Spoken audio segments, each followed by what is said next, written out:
আসসালামু আলাইকুম। সুপ্রিয় দর্শক বন্ধুরা, আজ আমরা চলে এসেছি সুনামগঞ্জে জামালগঞ্জ উপজেলায় মোহাম্মদ নজরুল ভাইয়ের বাড়িতে। ভাইয়ের বাড়িতে একটি ভিয়েতনাম গেট আমরা ফিটিং করে দিয়েছি, সেটা আমরা খুলে এবং আগে বন্ধ করে দেখাবো। এটি রয়েছে চারটি পার্ট, যেটা স্লাইডিং এবং ফোল্ডিং আপনারা দেখতে পাবেন। ঠিক ডান পাশে ঠিক একইভাবে স্লাইডিং এবং ফোল্ডিং, যেটা ভিয়েতনাম গেট নামে বাংলাদেশে খুবই পরিচিত। তো এটা হচ্ছে ভাইয়ের ফুল ওপেনিং স্পেস, যখন সে বাইক বা কোনো গাড়ি যদি ঢুকাতে চায় কিন্তু অনায়াসে প্রবেশ করাতে পারবে।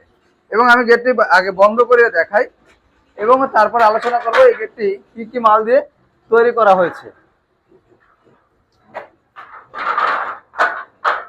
তো প্রিয় দর্শক বন্ধুরা, ভাইয়ের এই গেটটি 6 মিলি প্লেট দিয়ে তৈরি করা হয়েছে এবং যে ফ্রেমগুলো দেখতে পাচ্ছেন এই ফ্রেমগুলো 1.5-3 ফ্রেম রয়েছে, যার মোটা রয়েছে 2 মিলি। এবং এখানে যে প্লেটটি দেখতে পাচ্ছেন এখানে 6 মিলি প্লেট ব্যবহার করা হয়েছে। 6 মিলি প্লেট দিয়ে আপনি নিতে চাইলে প্রতি স্কোয়ার ফিট মাত্র 1500 টাকা। যদি 5 মিলি দিয়ে নিতে চান তাহলে কিন্তু 1400 টাকার মাধ্যমে সারা বাংলাদেশে সংগ্রহ করতে পারবেন, যেখানে কালার এবং ফিটিংস পেয়ে যাবেন সম্পূর্ণ ফ্রি এবং পরিবহন খরচ 50% দিতে হবে। ধন্যবাদ সবাইকে। আসসালামু আলাইকুম।